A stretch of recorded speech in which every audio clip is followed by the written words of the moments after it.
My name is Yankee Boysen. I'm the chairperson of the organization called Ubuntu Circle of Courage.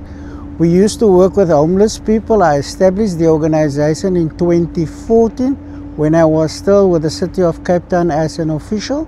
But now we're working in the communities, and this urban farming that we've started about 2 years ago in partnership with Citra and the community gives me a lot of joy working in the community.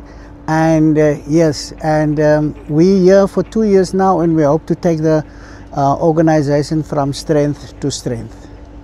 As you know that we are busy growing in this garden, we grow different crops. We're busy here with onions, we're busy with carrots, we're busy with parsley, we're busy with carrot inside there with lots of spinach, and also we've got dhania in our garden and a lot of beetroot.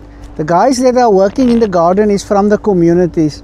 They are working here and they volunteer because we don't have stipends to pay them, so they volunteer their time to come and help us. We are very grateful for Citra that forms a partnership with us, and they avail the land for us for at least 5 years. So we're here now in the second year, so we trust God to take this thing hopefully forward.